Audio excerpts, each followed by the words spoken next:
Good morning. Welcome to St.Albans Anglican Church in Ashcroft. As you're aware, things in our world have changed, and as in an abundance of caution, we are following our bishop's guidelines, and the church is now closed until further notice. However, we will be recording and posting reflections and prayers each week for you to have some support during this time. We also want people to be aware that we will be continuing with our Soups On ministry, but it will change in form.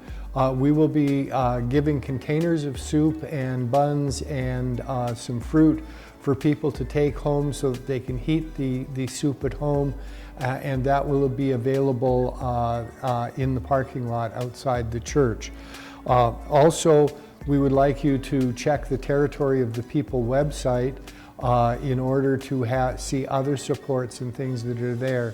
Our bishop is posting daily prayers and other support activities there, and so we would like you to make use of those other resources as well. So thank you. We will have this in 3 parts. The announcements will be this part, then we will have the prayers, and then we will also have the reflection. So thank you for joining us, and have a good day.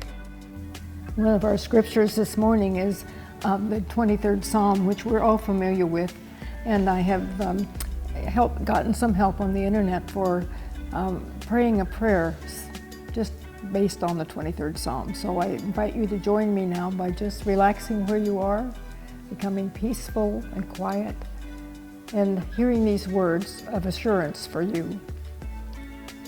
Holy God, you are our shepherd, and we shall want for nothing that truly matters.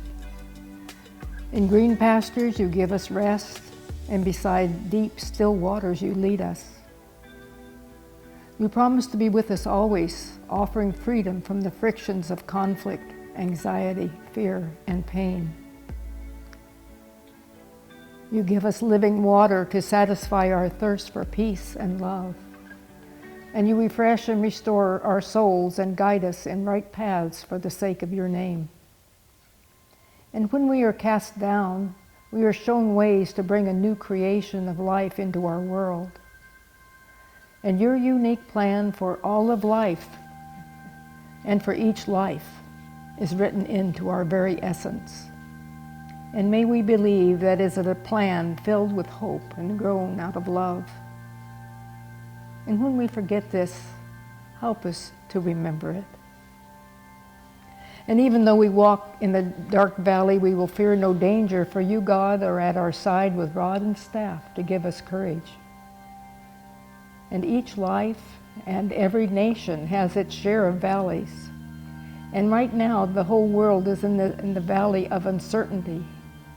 And it seems more than is right, but you are a constant companion in the darkness. And when pain and greed and self-centeredness and loss seem very heavy, you comfort us and show us a better way. And when we're aching and lost and discouraged, you seek us out. And when we go astray, your compassionate judgment draws us back. Receive our gratitude, loving God, for caring for your world, especially in this time of uncertainty. You spread the table before us to the sights of those who we have difficulty with, as well as those we love and appreciate.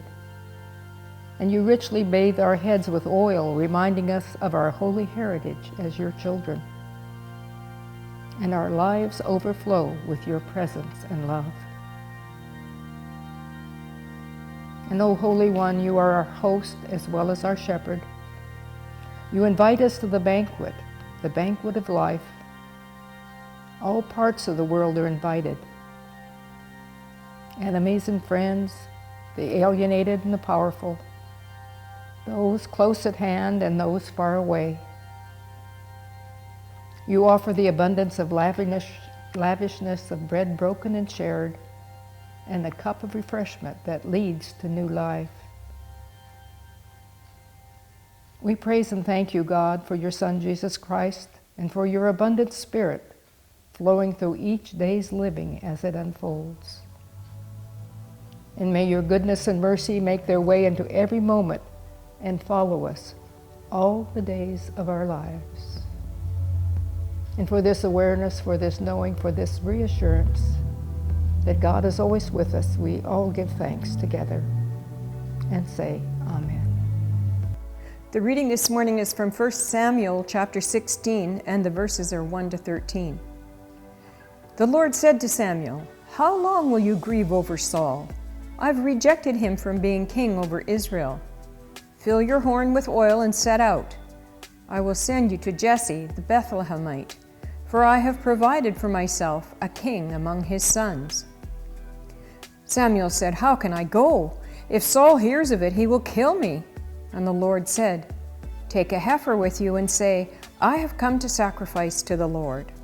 Invite Jesse to the sacrifice, and I will show you what you shall do, and you shall anoint for me the one whom I name to you." Samuel did what the Lord commanded and came to Bethlehem. The elders of the city came to meet him, trembling, and said, "Do you come peaceably?" He said, "Peaceably, and I have come to sacrifice to the Lord. Sanctify yourselves and come with me to the sacrifice." And he sanctified Jesse and his sons and invited them to the sacrifice. When they came, he looked on Eliab and thought, "Surely the Lord's anointed is now before the Lord." But the Lord said to Samuel, "Do not look on his appearance or on the height of his stature, because I have rejected him. For the Lord does not see as mortals see. They look on the outward appearance, but the Lord looks on the heart." Then Jesse called Abinadab and made him pass before Samuel. He said, "Neither has the Lord chosen this one." Then Jesse made Shammah pass by, and he said, "Neither has the Lord chosen this one." Jesse made 7 of his sons pass before Samuel, and Samuel said to Jesse, "The Lord has not chosen any of these." Samuel said to Jesse, "Are all your sons here?" And he said, "There remains yet the youngest, but he's keeping the sheep." And Samuel said to Jesse, "Send and bring him, for we will not sit down until he comes here." He sent and brought him in. Now he was ruddy and had beautiful eyes and was handsome. The Lord said, "Rise and anoint him, for this is the one." Then Samuel took the horn of oil and anointed him in the presence of his brothers.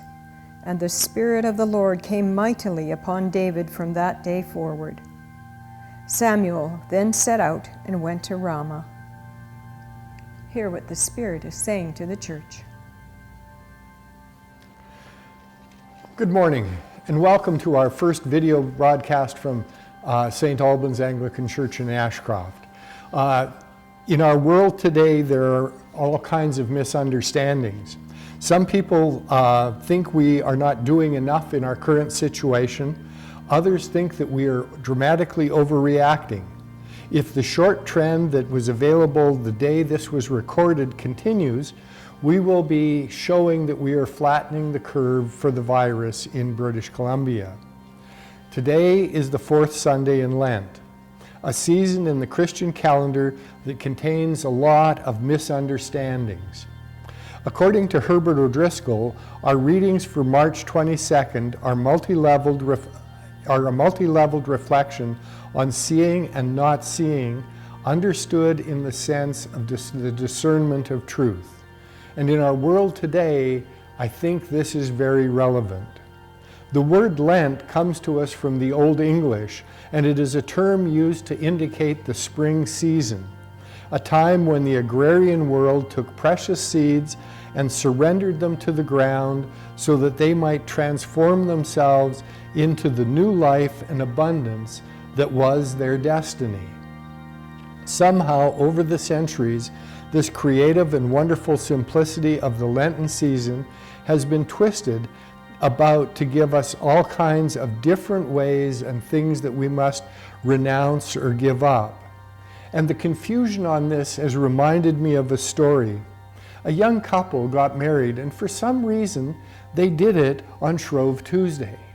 And after the party and everything else, early in the morning on Ash Wednesday, they arrived in their hotel room and they sat on the edge of the bed, and the bride became very close and amorous with the groom, and he looked down and he said, "I can't." And she turned and held his head up and looked in his eyes and said, "What do you mean you can't?" And he said, "It's Lent." And she looked down and then looked up and said, "To whom and for how long?" It is really important for us to understand that Lent with a small l is very different than Lent with a capital L. And we have to understand that there are many interpretations of literally everything in our lives. So at St. Albans, we take our time and we look at this season in a very specific way. In Ashcroft at St. Albans, we're committed to creation-based or blessing-based theology. All of creation, like the grains of wheat that are planted, give up their self that they may know and become the blessing that they are to be. May we use this season of spring to begin the same journey. Our world today has many countries wishing God would call Samuel from our readings into their midst to appoint a new leader. It is my prayer that those hopes will come about in other ways, because as in the biblical story, we see the treacherous changes that regime change can bring. This conversation is reflected in our gospel as well. The powers that be can't see the world has changed. Notice, I didn't say that the world was changing. I said that they didn't notice that the world had changed. And I think it's important for us to realize this today. Our world has changed. And just as our world today has a virus that is running its way around the world and no one can put it back in the bottle, so we can cower in fear, or we can see and claim the blessings that this change, this season of Lent, offers to us. The first blessing that I see in our current situation and world is that the industrial shutdown that has been caused by the virus has changed and reduced the Chinese carbon footprint in a way that could have never been imagined. To a lesser extent, this is happening in countries all around the world. And so I ask us today, do we really need all of the planned obsolescence that these industries and their pollution offer us? The second blessing is financial. Do we want to live in an unsustainable world that is driven by growth, or are we willing to transition to a sustainable world whose foundation is built on the simple concept of sufficiency? In most countries, people are answering this question by sufficiency. One of the commentators that I heard during the crisis this week, I was driving so I wasn't able to make exact notes, said that it is interesting that in times of crisis, people pull together, they work together, they come together, and they share. And you will find, and he said, you will find even master criminals are yelling at their children in the park to share their toys. However, a survey of history shows that the rich and powerful in crisis build walls and hide behind them. And that is their choice. These shocking isolations in history, when we look at this, are the beginning of the end for old forms of power. This change is slow and gradual, but I believe that this particular crisis has put us on the verge and that we are on the way to the collapse of our current 1% and thus the ennobling of all of the rest of us. This week, I would ask you to let go of your fears and worries. Look into your world and see the blessings. Look into your life and share the blessings you have. Be willing for a higher view of humanity to germinate within you.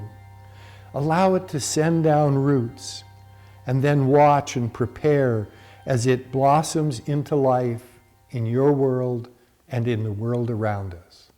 Thank you.